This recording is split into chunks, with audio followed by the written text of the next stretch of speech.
श्री शिवाय नमस्तुभ्यम। दोस्तों, मेरे चैनल ओम रूही व्लॉग में मैं रूही मिश्रा अपने चैनल में आप सभी का स्वागत करती हूं। आज हम सभी वीडियो में जानेंगे कि परिवर्तनी एकादशी का जो व्रत है वह 13 सितंबर को पड़ रहा है या 14 सितंबर को पड़ रहा है। इस एकादशी व्रत का क्या महत्व होता है, एकादशी के महत्वपूर्ण 5 नियम के बारे में जानेंगे और जो लोग व्रत नहीं करते हैं तो किन बातों का ध्यान रखें, इस दिन किस प्रकार से हमें पूजा, भोग, पाठ और दीपक, ये सभी चीज़ों के बारे में हम महत्वपूर्ण जानकारी प्राप्त करेंगे इस वीडियो में। तो वीडियो के अंत तक बने रहिएगा। वीडियो को लाइक और कमेंट में हर हर महादेव का नारा जरूर लगाइएगा। भादो मास की शुक्ल पक्ष की परिवर्तनी एकादशी का व्रत की तिथि की शुरुआत 13 सितंबर रात्रि 10:41 से शुरू हो जाएगी और आपकी 14 सितंबर को रात में 8:41 तक रहेगी। तो उदया तिथि के हिसाब से इस व्रत को 14 सितंबर को रखा जाएगा। अब हम जानते हैं परिवर्तनी एकादशी व्रत महत्व के बारे में। नारायण 4 महीने की शयन के लिए वो जाते हैं और जब परिवर्तनी एकादशी होता है तो इस दिन वह अपनी करवट को बदलते हैं।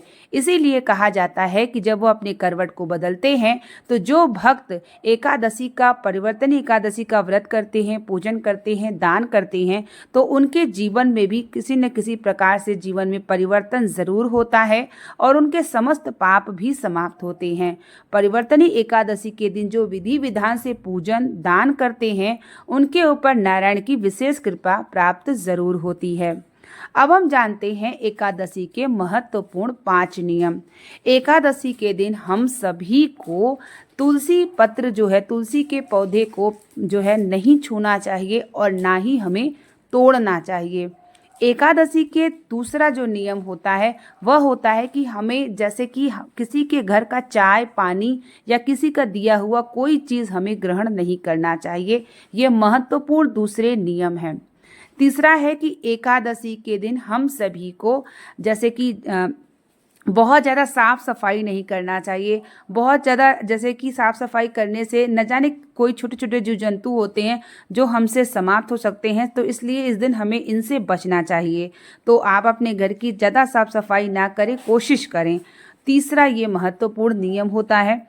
चौथा होता है महत्वपूर्ण नियम कि एकादशी के दिन अगर आप व्रत करते हैं तो आपके घर में भी सात्विक भोजन बनना चाहिए। लहसुन प्याज का बिना भोजन ही आपके घर में बनना चाहिए। पांचवा है कि आप सभी के घर में चावल का भोग, चावल का जो है भोजन आपको दशमी की रात्रि से नहीं करना चाहिए और आपके यहाँ एकादशी और द्वादशी तक नियम का पालन होना चाहिए। तो आपके एकादशी का व्रत पूर्ण माना जाता है। ये महत्वपूर्ण 5 नियम को ज़रूर याद में रखा करिए। अब हम जानते हैं कि जो लोग व्रत नहीं करते वो किन बातों का ध्यान रखें। तो जो लोग व्रत नहीं करते हैं वह दशमी की रात्रि से चावल का त्याग, लहसुन प्याज का त्याग कर दें और साथ ही विधि विधान से नारायण की पूजा करें। और इस दिन जो है, शास्त्रों में तो कहा जाता है कि अन्न ग्रहण न करें, लेकिन बहुत सारे लोगों को अन्न ग्रहण करना पड़ता है। तो उसमें थोड़ा सा तुलसी अगर आपके पास हो तो भोजन में डाल के उसे प्रसाद के रूप में भगवान से प्रार्थना करें और उसे ग्रहण करें। साथ ही इस दिन आपके घर में देखिए लहसुन प्याज नहीं बनना चाहिए और आपको भी नियम का पालन ये करना चाहिए कि किसी के घर का चाय पानी ग्रहण ना करें।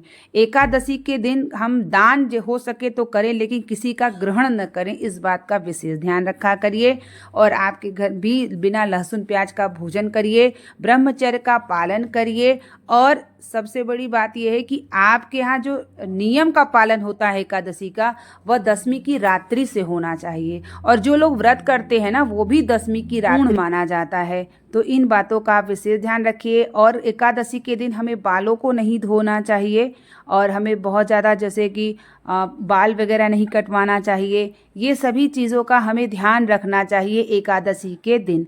अब हम जानते हैं पूजा दीपक के बारे में। तो एकादशी के दिन हमें केले के वृक्ष के नीचे, तुलसी के वृक्ष के नीचे, अगर आपको आंवला का पेड़ मिल जाए तो उसके नीचे हमें दीपक जरूर जलाना चाहिए। साथ ही सुबह शाम अपने घर के मंदिर में हमें दीपक जलाना चाहिए। इस दिन अगर हम भोग की बात करें तो केले का भोग हमें लगाना चाहिए, चने गुड़ का भोग लगाना चाहिए, लड्डू का भोग आप लगा सकते हैं। इस दिन हमें केला जो है भूल कर भी ग्रहण नहीं करना चाहिए फल में, क्योंकि केले के वृक्ष में नारायण का निवास होता है। तो इस बात का आप विशेष ध्यान जो है जरूर से ज़रूर रखिएगा। अगर इस दिन आप दीपक जलाते हैं तो गोल बाती का दीपक, आपको गाय के शुद्ध घी का दीपक जलाना चाहिए। इस दिन विष्णु सहस्त्र नाम का पाठ या राम रक्षा स्तोत्र का पाठ करना चाहिए। श्रीमन नारायण या ओम नमो भगवते वासुदेवाय के मंत्रों का जाप करना चाहिए। तुलसी के माला से नारायण की आरती करनी चाहिए और दिन भर ये कोशिश करना चाहिए कि हमारी आत्मा से किसी आत्मा का दिल न दुखे, हमारी वजह से किसी को मानसिक तनाव ना आए। हमें बहुत ज़्यादा किसी के बारे में, कोई किसी के भी बारे में बीता हुआ कोई भी चीज़ हो, हमें कोई फालतू बातें नहीं करना चाहिए। व्रत करने का ये भी मतलब होता है कि आपको अपने इंद्रियों पे भी कंट्रोल जरूर करना चाहिए, क्योंकि ये सब कहीं ना कहीं हमारे पाप के रूप में गिनती होती है। तो हमें जाने अनजाने, तो अनजाने में पाप हो जाए तो भगवान उसे माफ़ करता है, लेकिन जानबूझ के पाप हमें नहीं करना है। यानी हमें किसी के बारे में कोई भी व्यक्तता, हमें बचना चाहिए कि किसी की बुराई न करना, न सुनना, न निंदा करना।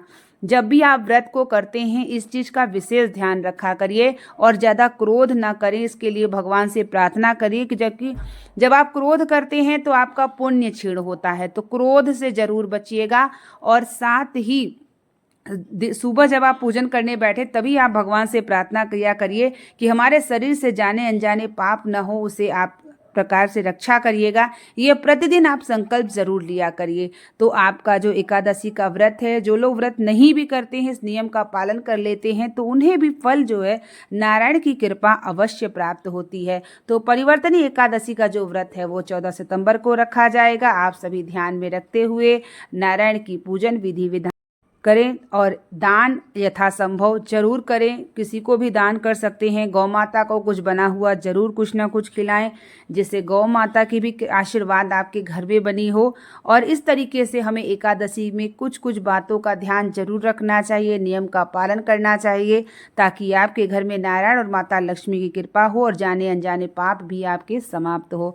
तो उम्मीद करेंगे कि वीडियो आपको अच्छे से समझ में आ गई होगी। तो बने रहिए मेरे चैनल पे, बहुत सारी पूजा पाठ से जुड़ी जानकारी मैं आपको शेयर करती हूँ। वीडियो को शेयर भी किया करिए, लाइक और कमेंट में भगवान का नाम जरूर लिया करिए, जिससे मेरा भी उत्साह होता है। भगवान का नाम लेने से आपके जीवन का कल्याण होता है। मिलते हैं नेक्स्ट वीडियो और नेक्स्ट जानकारी को लेकर के। तब तक के लिए आप लोगों को श्री शिवाय नमस्तुभ्यम।